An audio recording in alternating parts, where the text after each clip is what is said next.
Okay, what is going on, MegaWhale team? Welcome back to our channel. Today's video is going to be a Bitcoin update. Now, there's a lot going on the chart here. We have this long-term uptrending support line, which we have recently discovered, dating back to the bottom of that COVID crash, rebounding in October, September, and propelling us upwards into this significant bull run that we've had.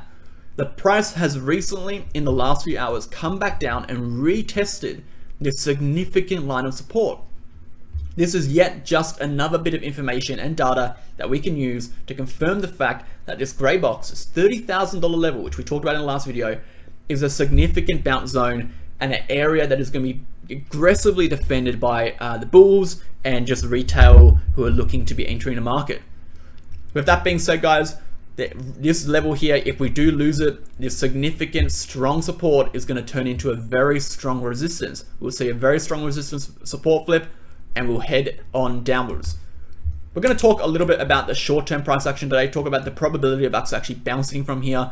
And I think people need to stop thinking or caring about bounces. I think what you need to care about is, will the bounce result or cultivate an environment or a situation where Bitcoin could actually progress upwards for a period of time, not just a day upwards and then we go back into a crash, and not just like a $2,000 move upwards and we crash. Will the bounce actually result in any significant price action opposed to just a short-term bounce? We're going to talk about that. We're going to do a full-blown technical analysis on the short-term, the large-term, the macro. We're going to go through our total cryptocurrency market cap, our Bitcoin dominance. We're going to go through our large time frame charts, such as our monthly over here. And we're going to talk about a few other trades and answer a few community questions. If you have any questions or you want your questions submitted, leave it down in the comments below. And of course, head over to our Telegram. You can click the link to our VIP channel. We predicted this massive trade in VIP according to our trade in VIP and our video we did on Luna the other day. 75% profit, guys. We predicted a $71. It was going to crash all the way down to $17.60. We're the only people to call it. 75% profit. Go ahead and click the link to join. Let's get straight into the video. So as we just said, Bitcoin has come down and retested a very major support, which is that $30,000 level and this uptrending support line. An incredibly strong support zone that is going to be aggressively defended. We can take a look at the total cryptocurrency market cap and see the prices actually recently broke down from this long turning trend line and signify that we are in fact going to be pretty much crashing for a while now. We're going to be going down, and we've found support around that 1.4 trillion zone, with the next support sitting around 1.2 trillion. Bitcoin dominance is suggesting more or less the same, but what Bitcoin dominance is telling us that is, if we come up here and break through this downtrending resistance, Bitcoin dominance is going to be pumping. What happens when Bitcoin dominance pumps? Altcoins significantly crash. We see huge drops, bigger than the previous drops in the last 24 hours and 48 hours. We're going to see altcoins bleed Luna style. We're talking 70% drops, 80% drops. A lot of altcoins will completely fade away to never recover again in the next bull cycle. That is just the reality of the fact. All right, so be very careful if you're holding altcoins right now. Actually, to be honest, you shouldn't be holding altcoins right now. You shouldn't even be considering buying altcoins more than just a little scalp trade with a very small percent of your portfolio. Buying altcoins and holding altcoins now is a death sentence if this goes downhill. It is an absolute death sentence, all right? So you have to be cautious and be aware of the risks. I think in the last few weeks, it has become increasingly obvious that just holding a coin on the way down, although when you're up over here, you know, and you're saying, I'm just gonna hold, all good, I'm down 10%. I'm just gonna hold, all good, I'm down 20%. You know, you're down 80%, 75% now. I think people are starting to realize just holding isn't the way to go. If you're at a huge loss and you cannot afford to lose more money, cut your loss and move on. It is as simple as that. I've seen people be at like a leverage positions, 100% loss. They say, I'm gonna hold. Next minute, they're down 500, 600, 700% on their margin calls, and they basically lose their entire savings. You have to be very careful with this kind of stuff, guys. The markets, they can pump higher than you can ever expect, and they can drop faster and lower than you'll ever be able to predict. All right, so you have to be careful. Let's go ahead and take a look at the Brave New Coin Liquid Index, because one of the community questions we got asked, and one of the questions that I kind of want to lean towards in this video, besides $30,000 being a major support, is that what happens if we lose 24,000? And this is something that I've been thinking about over the last few days now that the price is getting very close to my $24,000 target.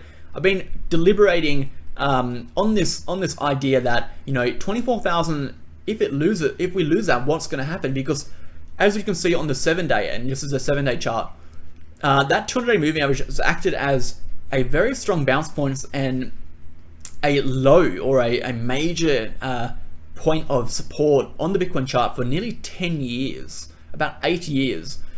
If we lose that level, we're technically in territory we haven't really seen post or pre 2014. You know, well, should I say post 2014?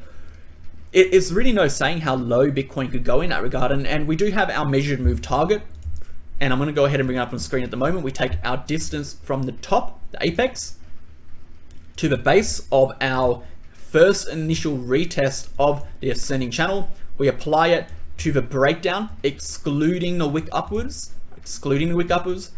It takes us to around $12,000. Right, including the wick upwards, it takes us to around 12,161.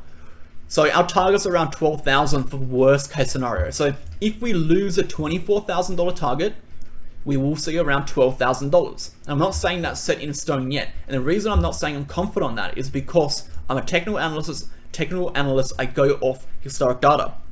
Historic data tells me that the 200-day moving average is an absolute bottom. The only difference this time is the global economic situation. And we've talked so much about the global economic situation and how that affects Bitcoin and how that's going to affect risk assets going into the future. And one of the reasons why I was able to predict all of this perfectly is because I actually took in consideration the global economic situation way back last year in November, December, before even talking about this.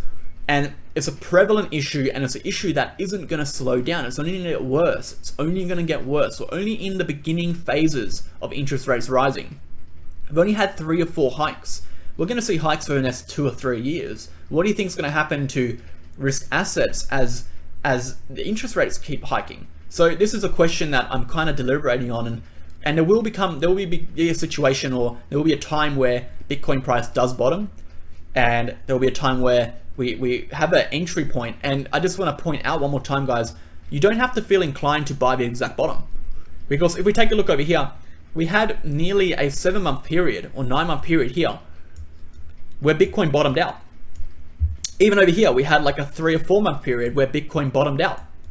And once again over here, we had like a 1 or 2 month period where Bitcoin bottomed out. You have time to enter at the bottom. You don't have to buy straight away. You can wait for confirmation, you can wait, you can accumulate. You don't have to buy straight away. So when I'm saying 24K is the bottom, or 24K is my first target, if we go lower, guys, don't feel inclined to catch that bottom initially. It is always better, and if history has proven anything in according to Bitcoin, catching the falling knife on a bear market will get you wrecked. It is better to wait, because when we do reach a true bottom, we're not going to see, you know, something like this.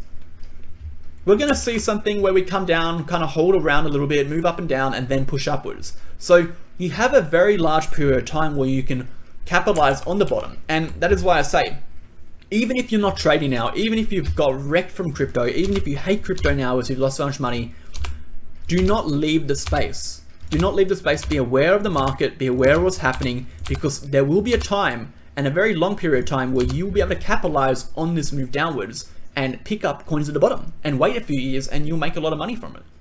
So going back to this chart, guys, we can see on the monthly, I'm going to go up the monthly chart now, we can see every single time we lose this red line, and this red line is the baseline from Ichimoku Cloud. You can see it over here. Every time we lose this line, we head down to a 200. You can see we lost it, head down to 200. Lost it, head down to 200. Lost it, moving down. Every time we retest that 200, we move upwards.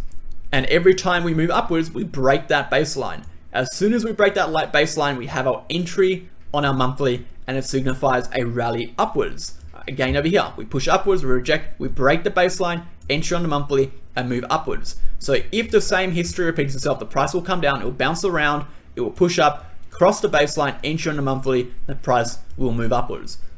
Now, again, we did talk about the impact of the global economic situation and how this could prevent this pattern from playing out. And I'm not going to talk more about that today, as I talked about it for about 15 minutes in yesterday's video. Go ahead and watch that. Around 42 minutes to 50 minutes or something, I talked a little bit about how the global economy will affect Bitcoin and how interest rates will affect Bitcoin, ECT, and all that kind of stuff. If you want to find out that information, go watch that video.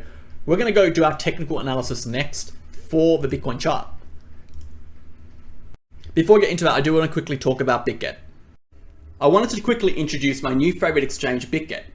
Bitget is a non-KYC exchange, which is particularly beneficial for members in the UK and Australia who are limited by certain trade restrictions. Bitget has 250 plus spot trading pairs, as well as 60 plus leverage trading pairs, up to 125x leverage. Sign up now in the link in the description using our referral code to get up to $153 in rewards for completing 4 separate tasks. Let's go ahead and dive back into the video.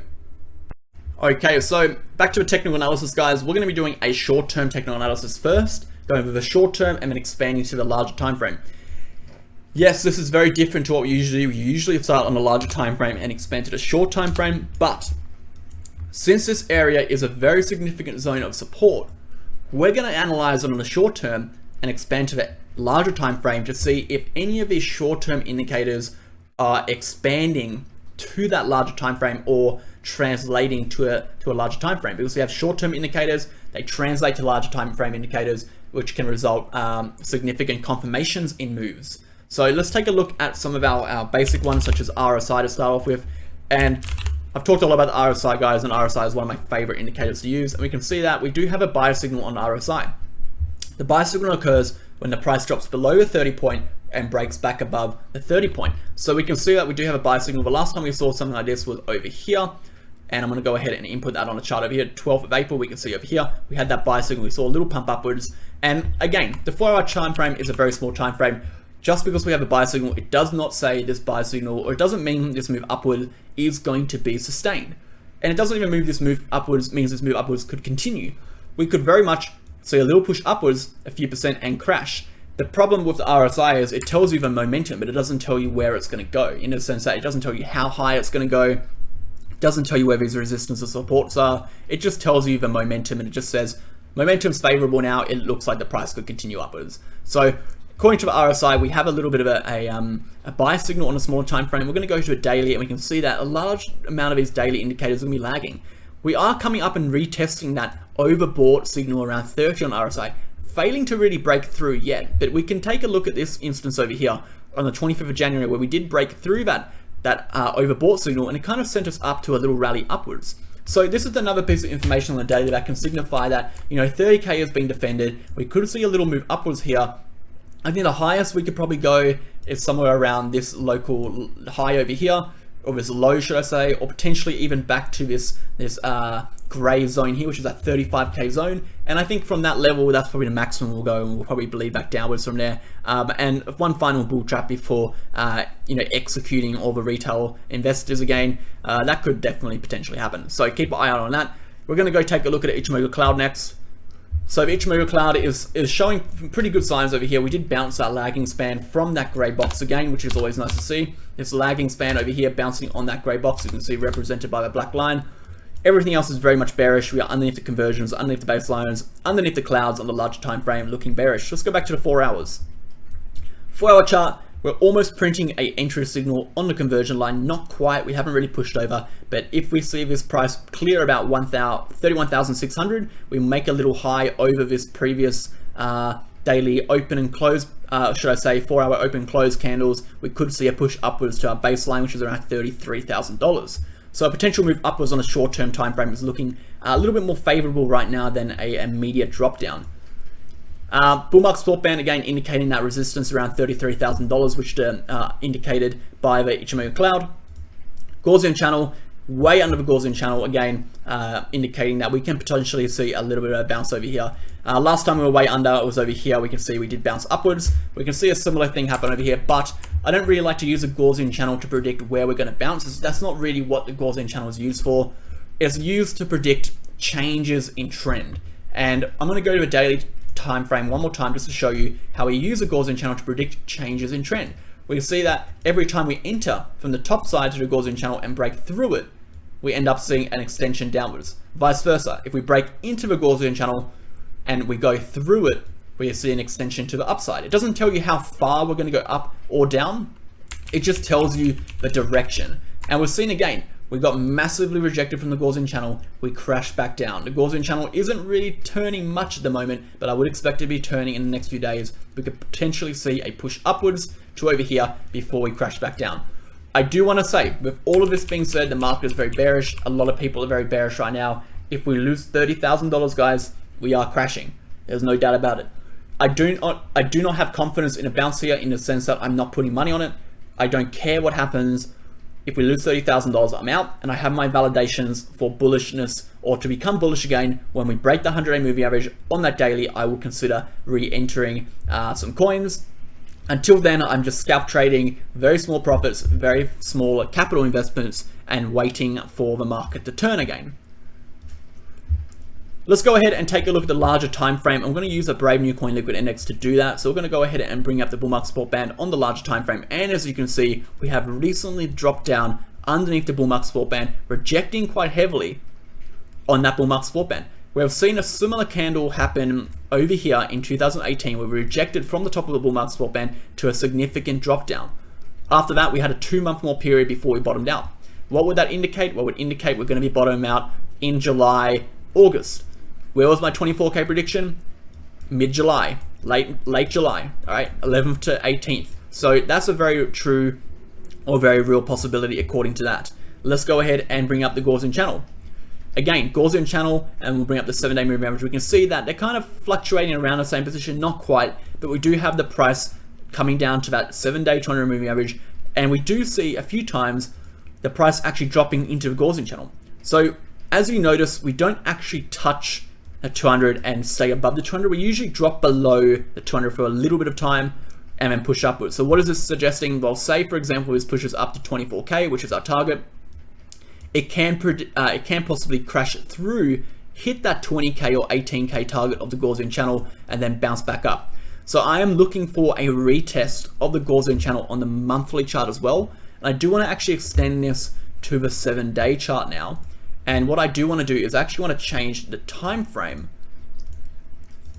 Can I change the time frame on this? Let's have a look. Maybe precision. Maybe not. Maybe not. It won't let me change the time frame on the Gaussian channel. Let's take a look. No, unfortunately we can't do that. What I would like to, what I really would like to do though, is actually input that monthly Gaussian channel on the 7-day chart and see where that is lining up. I'm actually going to go back to that monthly real quickly and take a look at this and just kind of gauge this direction and trying to draw in this trend. And say for example, it kind of continues in this trajectory over here. We're going to just use that as a hypothetical Gaussian channel line. So I'm just going to go ahead and change that to green. We'll go back to our 7-day chart now. And we can see where that lines up. So there we go. We can see that's kind of where the Gaussian channel is lining up on the monthly. And I think, yeah, $24,000, we come down and test $24,000. If we lose it, I think we'll see a wick down, and I think we'll come back up. And I think that's the best case scenario for Bitcoin, reflecting this area over here, also reflecting what we saw back in that initial crash in 2015 and 15 in September. So I think that's a real possibility, guys. I think if we lose $30,000, we're going to 24. If we lose 24, I think we have immediate support at around 18 to 20. And from there downwards, I think the next support is around $12,000. All right, guys, we're going to go ahead and bring up our community question next. Let's go ahead and pop that one up on screen. Okay, so Nixon asks, what is your opinion regarding that Bitcoin will return after the big fall? So you're asking, what is my opinion on Bitcoin returning to new highs, I assume, or just returning upwards after the big crash? Or after the bottom, I assume. So we talked a little bit about this with Ichimoku Cloud on a monthly. We said that when we reach this 200 moving average, we usually bottom out for a few months and then push upwards. Every single time we push upwards, we do clear the previous high of the last bull run. We can see here, we clear the previous high of the last bull run. Therefore, according to that, we would assume that we would push upwards past $68,000 and make a new high. I'm not going to sit here and tell you that I think Bitcoin is going to go to $300,000-$400,000. I really have no interest in predicting anything of a sort based on speculation. Like we talked about today, if Bitcoin loses the 24,200-day moving average, all of this stuff over here will no longer be applicable. everything here will be now no longer applicable, in the sense that we are now in a new trend never seen before on Bitcoin.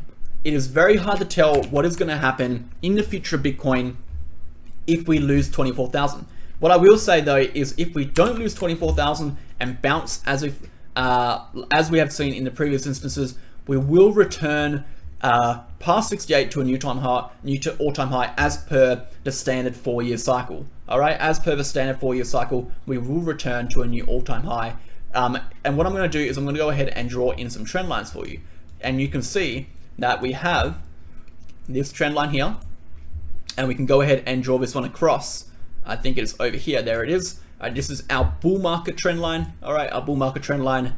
And then we have, if we copy and paste this over, we have our bottom. So our bear market trend line, or our bear market bottom. All right, we can see that we are very much in the midst of this channel. We can go ahead and draw our bull market top, which is over here. So we can see a few things. First and foremost, bull market overextension. All right, this is a blow off top, blow off top, blow off top. All right, we can see the percentage gain is getting smaller, but every single time we do actually clear that previous high. So clear the previous high, clear the previous high, clear the previous high.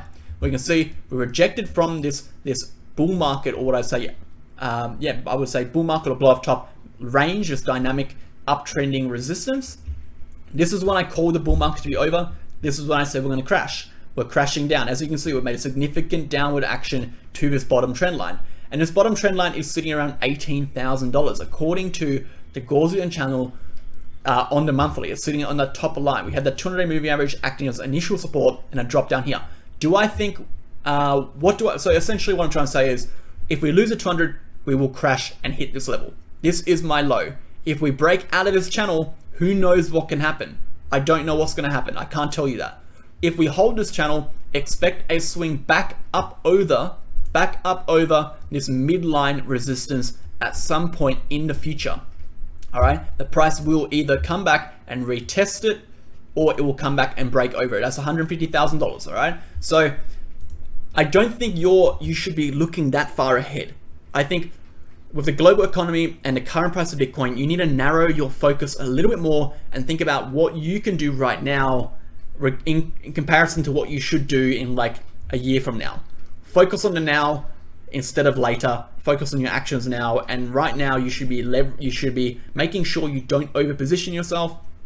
You should have most of your money out. You should be waiting for that drop down, and you should capitalize according to the data when we bottom out. And I know people are going to be screaming on Twitter, we bottomed out. Every other second day some idiot is telling us we're bottomed out. This entire way down, guys, this entire freaking way down, we've had retards on Twitter telling us the bottom's in for Bitcoin. The next day, the bottom's in for Bitcoin. Every single day on the way down, someone said the bottom is in for Bitcoin. It's absolutely absurd that people can look or claim to be technical analysts and look at a chart like this and then promote those absolute lies. It makes no sense. As someone who's been doing this for 7+ years, every single day, you know, it genuinely baffles me that people can sit here and claim to be professional traders and then look at a market with goggles on and be so blind to the truth. And it does baffle me. So stay true to the data. If you're going to base your decisions off anything, base it off historical price action, and historical price action is reflected in the chart, and we utilize technical analysis to derive the information from the price action. And what is that telling us? It's telling us we're continuing downwards to 24K. If we lose 24K, we're coming and we're touching this trend line. And if we lose that trend line, we are officially screwed. All right, if we bounce on our trend line, we will continue upwards. All right, guys, hope today's video was informative. I hope it helped. I hope it shed some light on that 24K level, specifically what happens if we go below it. And I hope this chart was quite enlightening. It's a new chart. I haven't shown this chart before.